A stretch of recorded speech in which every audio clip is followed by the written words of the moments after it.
Well, hey, everybody, and welcome to our fifth week, our fifth module, as we're talking about budget and resource management.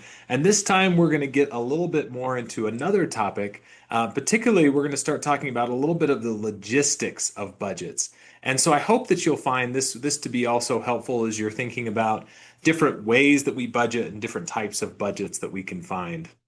So let's go ahead and get started with the Barr and McClendon book as we talk about understanding budgets. So the first thing here is that there are several purposes to a budget, like we talked about, but there are also different types of budgets. And so the most common types of budgets that we find first is an operating budget. This could typically be our kind of regular income and expenses. This is a very common type of budget. You probably have this in your entity, in your unit, regardless of where you are. We also have what's called a capital budget. This could be more for a long-term project. So think about, building a building or developing a program that has, a longer-term budget. Typically, this is focused on buildings and things of that nature.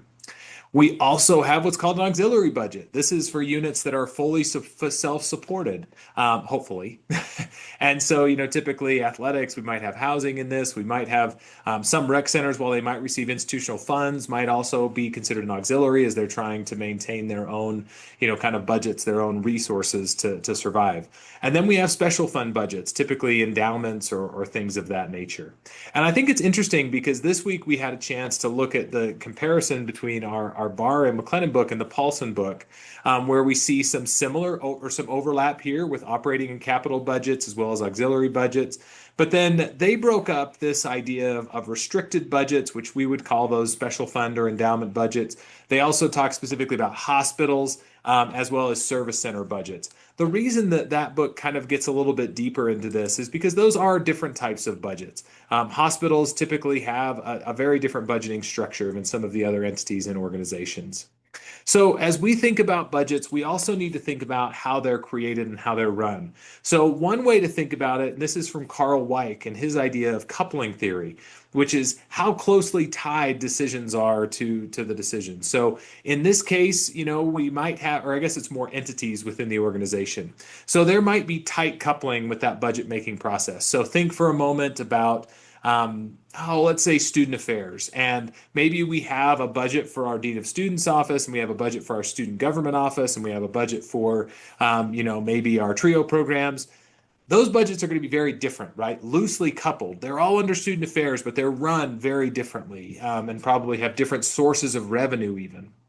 Whereas maybe in an academic unit like the College of Education, our departments might be tightly coupled because even though the department gets to make budgeting decisions, the college actually has all the money and it's all going to come from a very similar place.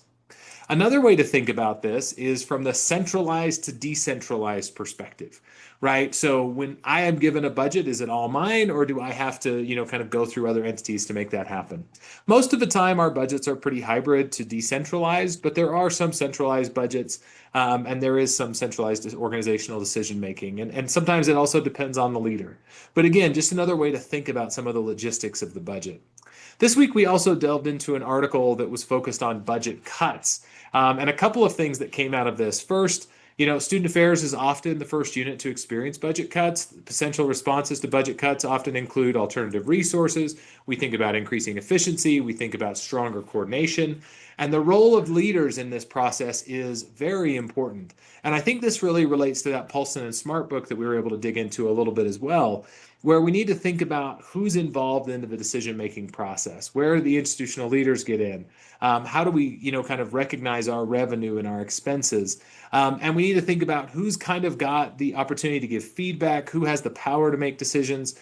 This is all a part of us trying to figure out our budget. And kind of resting on top of this are factors that influence the budget, right? There's economic environment, so the community I live in. There's the political environment. Right now in Texas, this is a very big one because there's money that's being given to institutions, but it's for very specific purposes.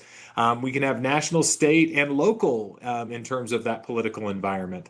There's also demographic shifts. If you're watching, the University of Nebraska has experienced some pretty significant declines in enrollment, which is leading to pretty hefty budget cuts and programmatic changes, as well as institution factors, right? You think about leadership changes, you think about specific programs we try to create.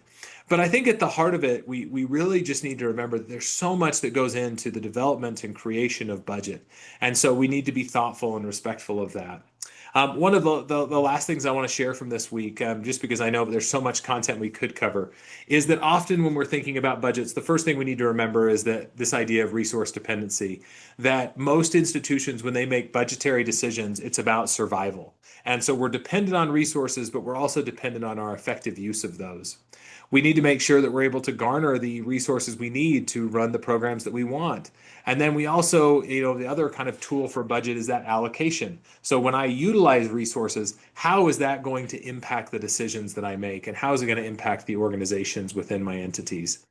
So again, a lot more information we could cover, but just wanted to highlight that there's so much that goes into budgets, both the logistics, but also the thinking through the goals and the priorities. And so I hope you're able to enjoy this week's module as well.